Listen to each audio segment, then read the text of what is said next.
नमस्कार, प्रणाम। मैं सुधीर शर्मा आज आपको एक ऐसी घटना सुनाने के लिए एक सच्ची कहानी लेकर आया हूं जो उत्तर प्रदेश का है। और इस कहानी को सुन के आप आदमी की दरिंदगी को सोचने लगेंगे कि आदमी किस किस तरह का बिजनेस करने लगा है। क्या आदमी अब लाश का भी बिजनेस करने लगा है? क्या लाश बेचने लगा है? हाँ, कुछ ऐसा ही है।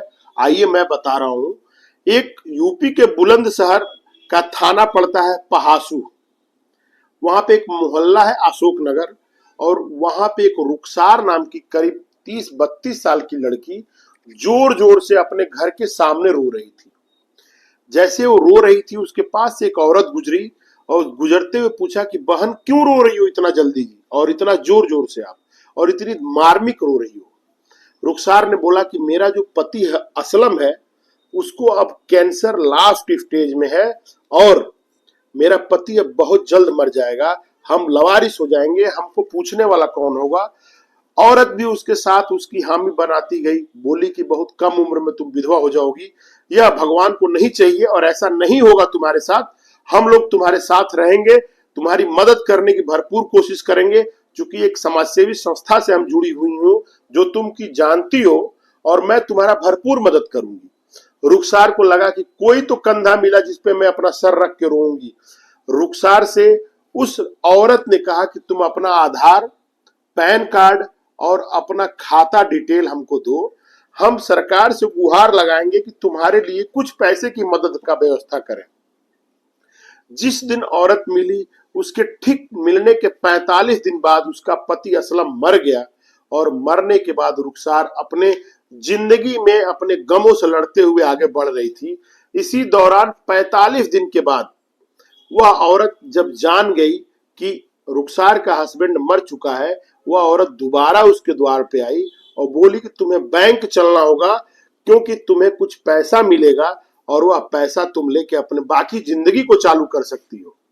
औरत बहुत हंसी खुशी के साथ उसके साथ गई कि कोई तो कंधा मिला जो मेरी इस गरीबी और मजलूमियत की हालत में मेरा सहयोग करने के बारे में सोच रहा है। उस औरत के साथ जो रुखसार नाम की लड़की थी 32 साल की, वह बैंक गई। बैंक में उसको 50,000 रुपया निकाल के दिया गया। तो रुखसार उसको अपने हाथों में रख के लेके अकेले लौटने लगी। लौटते वक्त तो पैसा पाने के बाद जितना खुश नहीं थी, उतना सोच रही थी कि आखिर में मुझसे 15,30,000 रुपए के बाउचर पे साइन करा के मात्र 50,000 रुपया क्यों दिया गया। रुखसार इसी उधेड़ बुन में अपने घर की तरफ चली आई और अपना आत्ममंथन करती रही कि आखिर में ऐसा क्यों हुआ। चूंकि जब वह घर आई तो घर वालों की बात बताई कि हमको इस फलाने दीदी ने बैंक लेके गई थी, वहां मुझसे बाउचर पे 15,30,000 का साइन कराया और हमको मात्र 50,000 रुपए देके घर भेज दिया। दीदी का यह घटना अभी काना फूसी चल ही रहा था, तब तक सोशल मीडिया पे एक बहुत बड़ा न्यूज ट्रेंड होने लगा। और वह न्यूज ट्रेंड होने की शुरुआत यहां से हो रही है जो मैं आपको बताने जा रहा हूं। नमस्कार, प्रणाम। मैं सुधीर शर्मा और मेरे चैनल का नाम है सुधीर सफर। अगर आपको पसंद आए तो इसको जरूर लाइक करें, सब्सक्राइब करें। आईपीएस अनुकृति अपने ड्राइवर के साथ और अपने हमराही के साथ गश्त पे रात को 10 बजे 25 जनवरी 2025 को कोहरों के बीच में अपने गाड़ी और हमराही के साथ आगे बढ़ रही थी। रास्ता था बरनाला और रेवा का रोड था, जो कि पड़ता है संभल जिले में। जब वह गाड़ी से गुजर रही थी अपने अपने हमराही के साथ, तो एक इको वैन आगे आगे और उसके पीछे एक गाड़ी स्कॉर्पियो ब्लैक कलर की कोहरे को चीरते हुए और आईपीएस महोदया की गाड़ी को क्रॉस करते हुए तेजी से आगे बढ़े। ड्राइवर बोला कि मैडम, इतने कोहरे में इनको क्या इतनी जल्दी है कि हम लोगों को भी क्रॉस करके वो भागे जा रहे हैं। आईपीएस महोदय का भी दिमाग ठनका। उन्होंने बोला कि इस गाड़ी का पीछा करो और इन्हें रोकने की हिदायत दो। चूंकि आईपीएस की गाड़ी पूरी इक्विप्ड गाड़ी होती है, उसमें माइक लगे होते हैं, उसमें अनाउंसर होता है, अनाउंस करने की जगह होती है। तो गाड़ी से अनाउंस किया जाने लगा कि आप लोग अपनी गाड़ी रोकिए, हम लोग पुलिस वाले हैं और आपकी तलाशी लेना चाहते हैं। लेकिन गाड़ी और तेजी से आगे बढ़ता जा रहा था। अब आईपीएस महोदया ने नियर वाला जो थाना था वहां पे उन्होंने सूचना दी कि एक इको वैन और उसके पीछे एक ब्लैक कलर का स्कॉर्पियो जा रही है, इसको रोको किसी भी कीमत पे। आगे वाला थाना ने रोड को ब्रेडिकेट करते हुए बबराला और सवापुर रोड पे एक ट्रक खड़ा कर दिया और ट्रक खड़ा करने के बाद रास्ता रुक गया।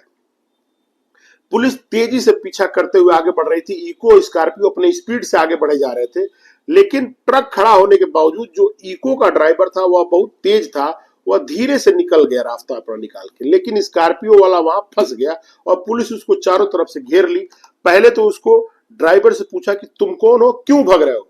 तो पहले तो उन्होंने बताया कि हम पुलिस को देख के डर गए थे कि पुलिस हमारे पीछे क्यों लग गई है, लेकिन पुलिस को ये बात उसके गले से नहीं उतर रही थी।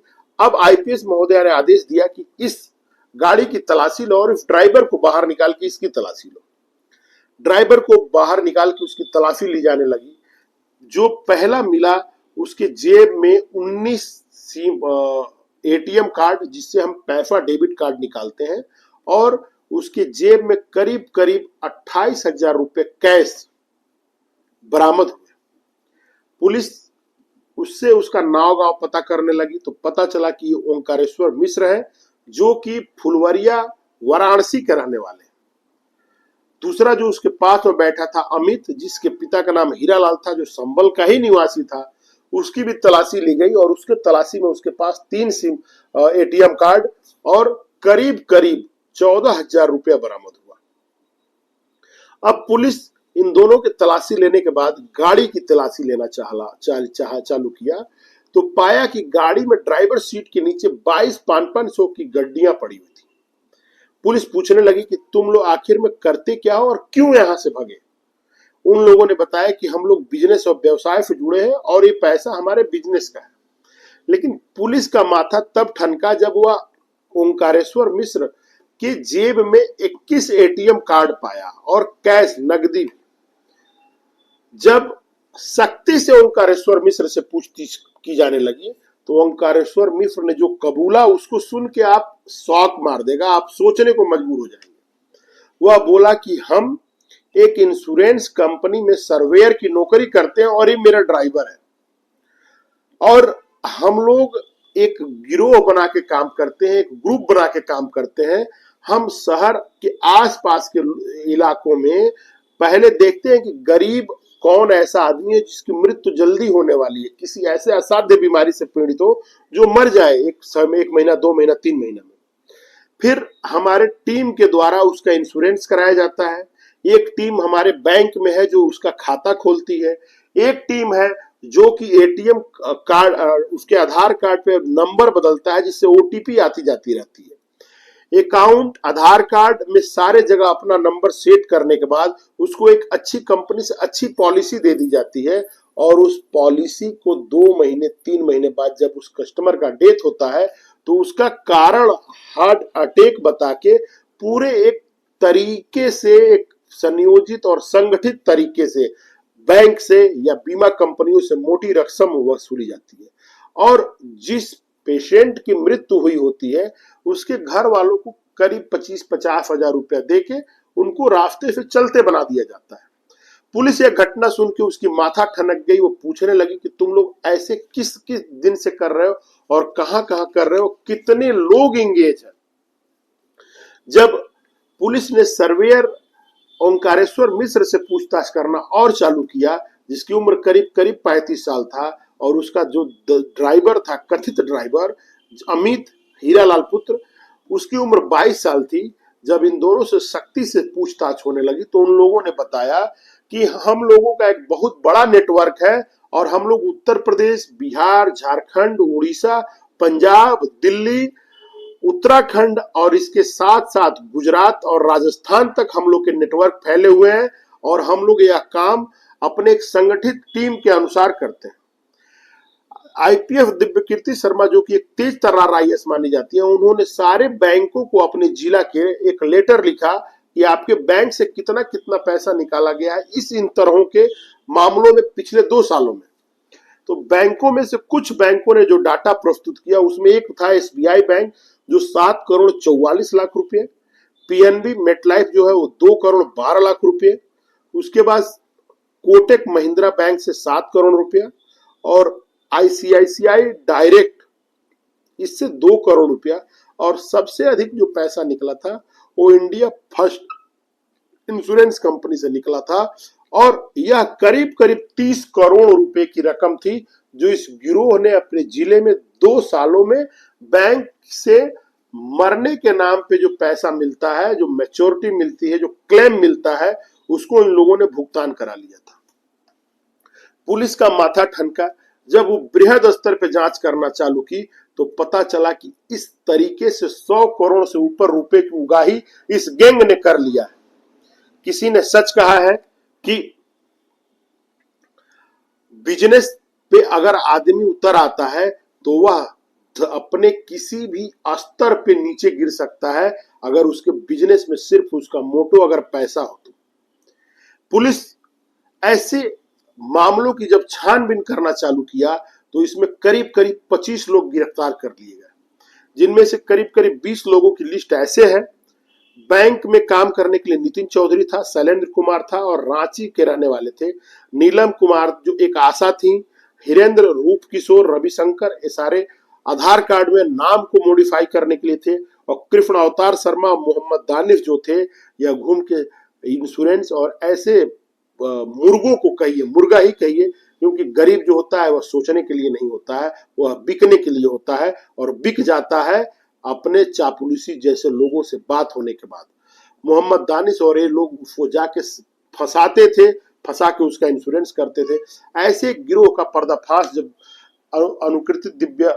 अनुकृति शर्मा ने किया, जो कि एक तेज तर्रार आईपीएस है। अभी उन्होंने संभल में एक लड़कियों के अंग प्रदर्शन को लेके, एक पूजा पाठ जादू टोना को लेके एक गिरोह का खड़े वो पूरा पर्दाफाश किया है।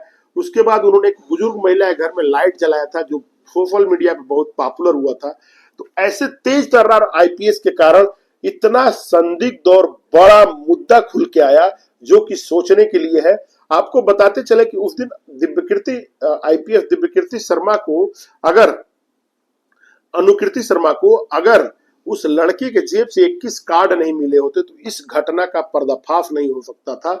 और यह देश का पहला मामला है कि आदमी पैसा कमाने के लिए किस लेवल तक नीचे गिर गया है, उसको इस घटना के माध्यम से आप देख सकते हैं। मेरा इस घटना का आप लोगों के सामने लेने का कोई ऐसा मकसद नहीं है कि किसी की भावना आहत हो, कोई इससे अपने को आहत महसूस करे। यह एक जागरूकता कार्यक्रम के तहत है। मैं लोगों को जागरूक कर रहा हूं कि घटना समाज में कैसी कैसी घट रही है और किस स्तर की घट रही है। अगर आपको हमारा यह चैनल पसंद आया हो, मेरा काम पसंद आया हो, तो हमारे चैनल को प्लीज लाइक एंड सब्सक्राइब। मैं सुधीर शर्मा आपको सुधीर सफर में प्रणाम।